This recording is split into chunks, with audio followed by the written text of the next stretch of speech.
let's see. Voting to conspiracy theories. And you don't need deep fakes for this. What you need is That's some ad that's advertising.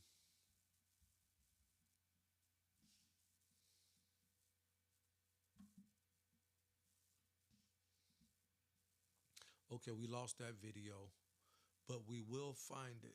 I'll be honest to you, we will find that video. Let's find out where that video is. Hold on.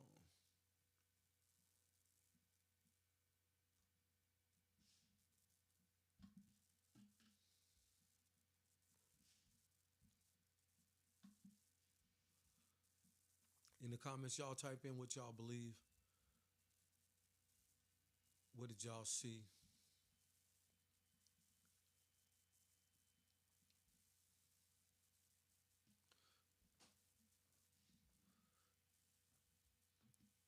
There's so much that go on in the world. Look at this guy.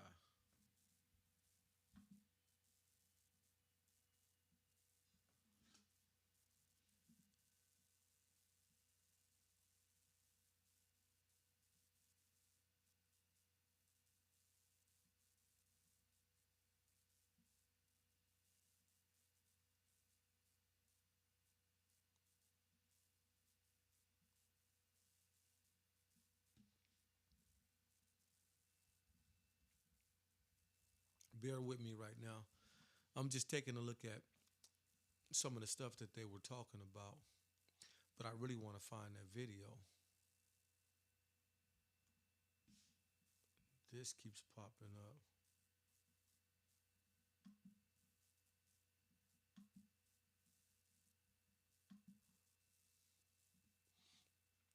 You know, we talking about an advanced unit of police officers, people that's been on force for years, FBI agents, SWAT, for everybody to be securing a location and everybody's blaming it, or well, it was the police department, or it was the FBI. It's going back and forth. Nobody wants to take the blame. But the fact of the matter is, how does this little 20-year-old dude get up on the roof? Everyone sees him 2 minutes before any shooting took place. Everyone was filming this guy. There's one thing I haven't seen. I haven't seen that guy with the gun. I didn't see him shooting. None of the videos that are played, everything shows him laying on the ground, trying to get up, rolling to get to a better spot. I didn't see a gun. I didn't see him point a gun, and I didn't see him shoot. But I seen a lot of people recording him. There was maybe 8 or 9 videos out there of this guy, of someone pointing and people talking about, there he is, there he is. So you take a look at that. 2 minutes before the shooting, they're warning. There was even a guy went and told the FBI guy, hey, there's a guy on the roof. Even when they was coming in, someone said it was someone suspicious over there messing around. When do you take accountable if the president is here and you already know all the chaos that's going on? When do people take accountability and make this thing right? A lot of people saying this was a hoax. It was a setup. You know, Trump's Hollywood. He's an entertainer. He's an actor. He knows how to do these things to get votes. This is another thing that's going out there. So there were 2 people killed. Are we really worried about those people that died? Are we worried about those people that were shot? There were some things about that. There was 2 different gunshots. There were different bullets found in the individuals who were killed. At what point do we start thinking with our common sense? Become a detective and start thinking about, how did this happen? Which way did the bullet come from? How did all this stuff take place? It's kind of hard to know anything about that unless you were right there. So all the people that was right there that witnessed and seen everything that took place, they sit there and they watched everything that took place. So when all of the bullets started flying, I don't know, in the black community, you'll see people tearing shit up trying to get away. This was all white community. They just sat down, pulled their cameras out, started filming. A few of them kneeled, a few of them ducked. A lot of it is just not adding up to make sense to me. There's so much going on when you have somebody that's been accused of 34 felonies, accused of porn star payoff. You got this dude that people say cheated on votes. He was found guilty. There were people saying that he was telling them to find votes. You hear it all on camera and all on video. You hear all of this stuff. The fact of the matter is, as Joe Biden would say, the fact of the matter is, that's why that's in my head, because he's always saying, the fact of the matter is, the real fact of the matter, you have to take a look at who you're dealing with, who this guy is, and really who is he here to help? Is he actually to help the country, his family, or himself? As you've seen already in the past, that family was split up and break up really fast. I'm not sure of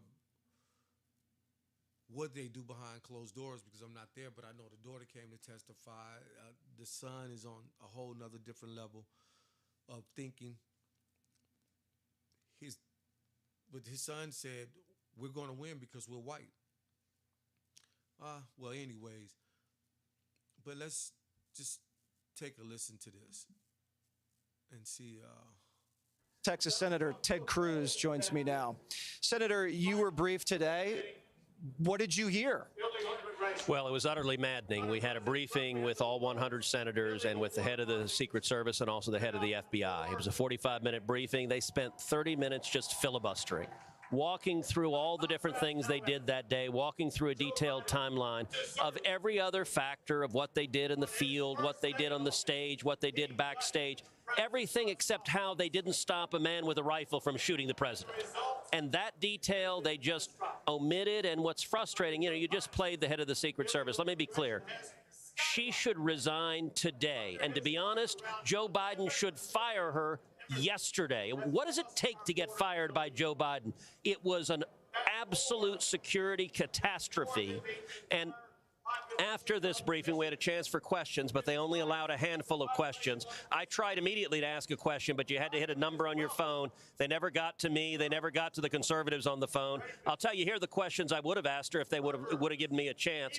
Number one, why were more officers not assigned? Why was there not adequate protection there? Number two, why was that rooftop not secured? Why was there not an agent on that rooftop? Number three, why were there no aerial assets? Why was there no drones, no helicopters? Number four, when you spotted the shooter, by the way, I will not use his name. That bastard's name should be forgotten by history. When you spotted the shooter, why was he not detained? Number five, why did you let Trump go on stage when you knew you had that risk? She wouldn't answer any of this, and bizarrely enough, she continues to claim everything was just fine. It is a complete lack of accountability, and it is utterly disgraceful. You're a Texas guy. We all remember that scene in Dallas many years ago.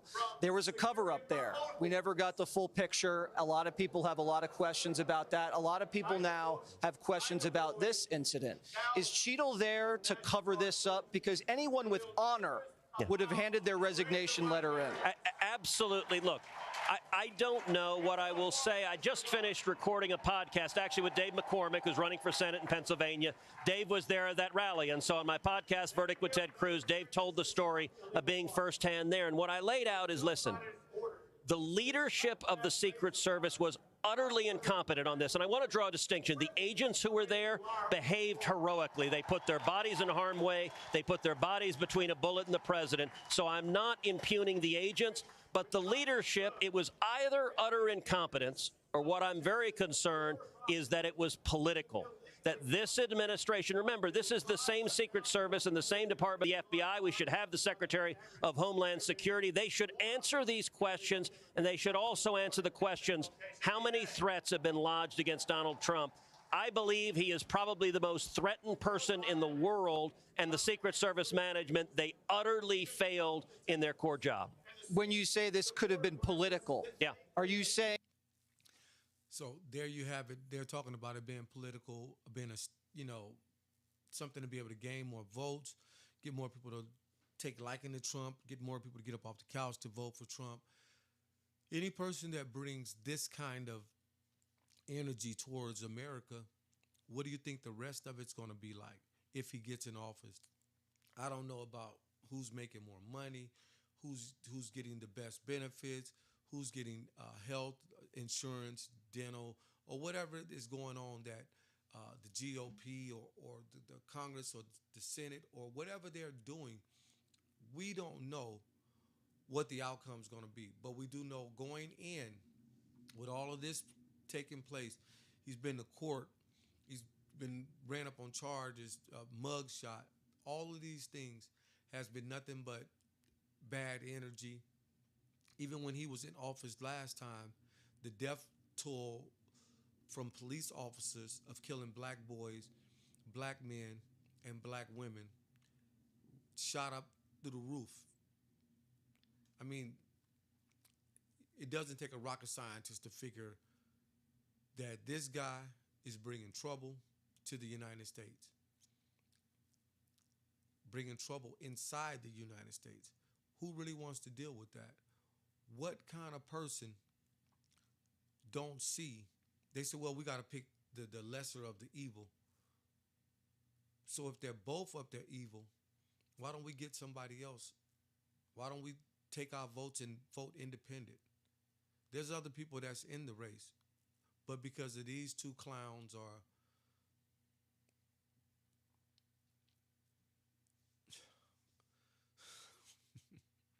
let's listen to some more of this right here. Let's listen to a little bit more.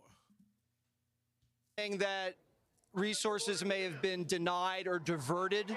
Yes.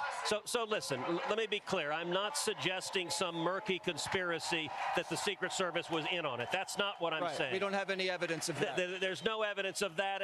And I still believe enough in America that I refuse to even contemplate something like that. What I am suggesting is that this woman is a political appointee. This call today was all about CYA. It was all about avoiding accountability. She was asked on this call, how did the shooter get to the roof? She said, I don't know. How the hell does she not know? Is there a more important question to answer? She was asked, do you have drones? She refused to answer that. And she said, well, we determined that the counter snipers were adequate mitigation for the rooftop. Well, that was obviously wrong. The rooftop sloped away from the counter snipers.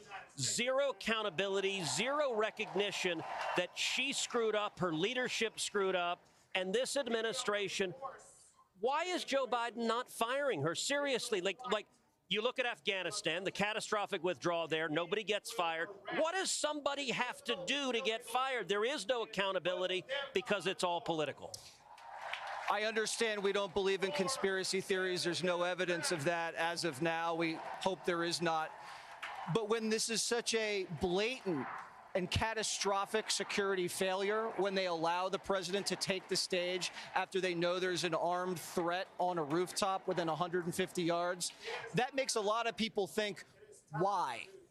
And I think it is that management, it's a combination of incompetence, and at the senior level, I fear partisan decision-making, denying Trump the protection. You know, it was reported right after this attempted assassination that part of President Trump's detail was redirected to First Lady Jill Biden on the day of the shooting because she was also in Pennsylvania. Now, to be clear, the First Lady needs to be protected.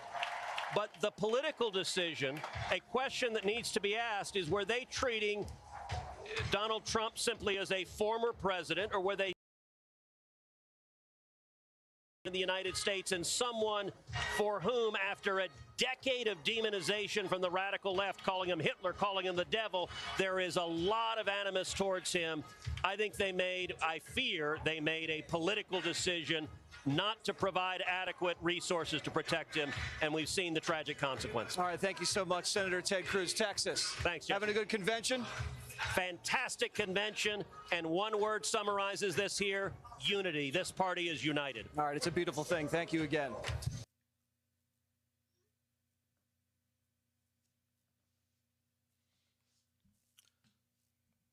All right, people. You heard it right there. So, use your thought process, channel your energy. 年金市场进入战国时代，百花齐放，百家争鸣，更高的开户红利25%、35%、45%，一开户就先声夺人，马上有底气。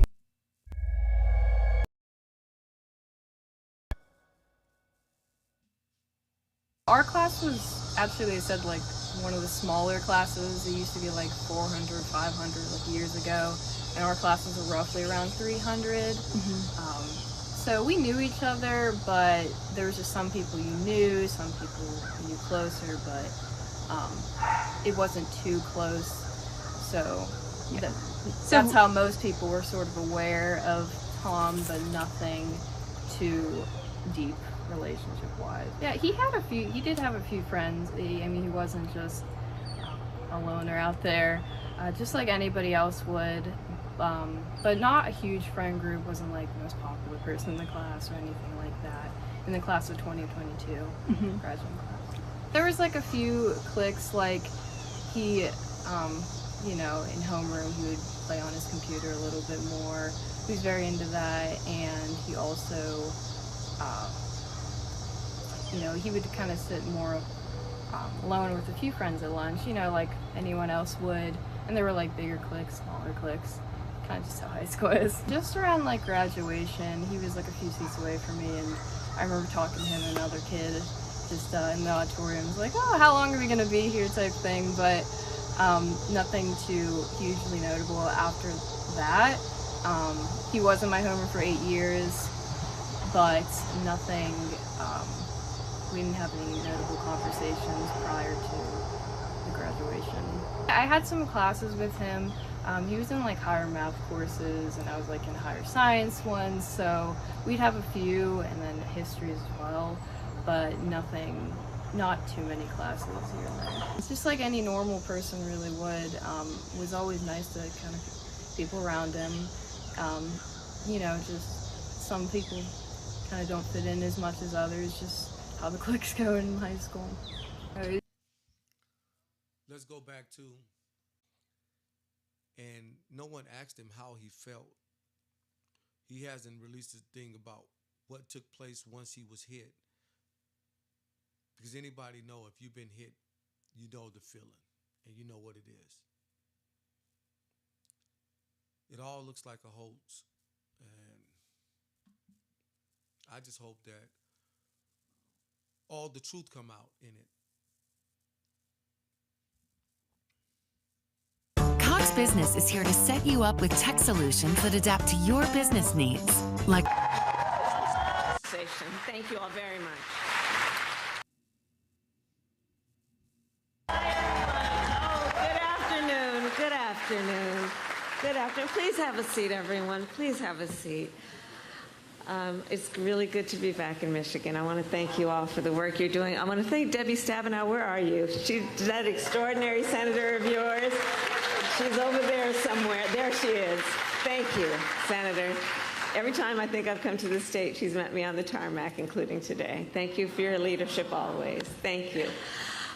Before we begin our conversation today with these two extraordinary leaders, I do want to discuss briefly what happened on Saturday. I've not had a chance yet to publicly talk about it, but I will say a few words about the attempt on the life of former President Trump over the weekend. As we all know, it was a heinous, horrible, and cowardly act. My husband Doug and I are thankful he was not seriously injured. that day, as soon as we saw what was happening, we said a prayer for his well-being. And our thoughts immediately turned to Melania, who we have met, and their family. The bottom line is no one should have to fear for the safety of a loved one because they serve in public office. Our heart goes out to the family of Corey Comparator, a true hero who died protecting his family.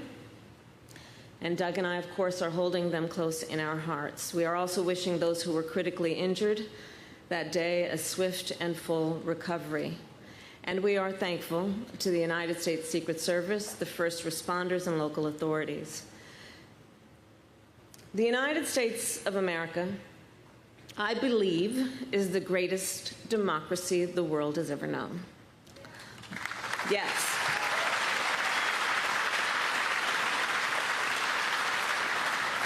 But in the aftermath of this weekend's shooting, one of the questions we now confront is about the way we should engage with one another in this campaign. On Sunday evening, our President Joe Biden issued a call for unity. And there must be unity around the idea that while our nation's history has been scarred by political violence, violence is never acceptable. There can be no equivocation about that.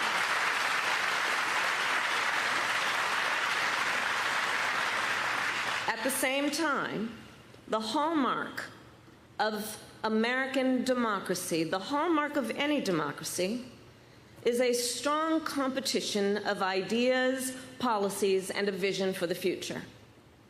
And just as we must reject political violence, we must also embrace a robust discussion about what is at stake in this election. The surest way to reaffirm the strength of our democracy is by engaging in a vigorous and civil exchange of ideas. And one of the ideas and one of the principles that is at stake in this election is the issue of reproductive freedom. And that is why I am here today to discuss that topic, and I look forward to our conversation. Thank you all very much. All right. Y'all just heard the VP of the United States and what she had to say, whatever that meant. But people, use your own judgment. You can leave in the comment box. You can let us know what you think. You've heard from 3 different people today, outside of myself being 4. I just don't see it. I mean, I know what combat looked like. I know what it looks like. I know what the aftermath of it looks like. And I know in all over the world, when you put together a movie set or when you put together some real shit. That's all for today, my folks. And until next time, y'all be nice and easy. And I hope that everybody gets out of here with a really, really good note of greatness.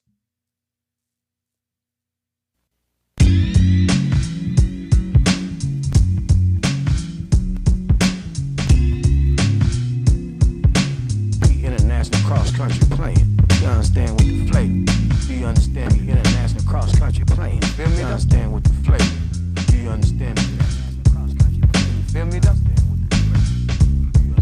She scared money don't make none. Big sums, hits for huns. Cash in, life, so I cash on. Like Puff, show enough.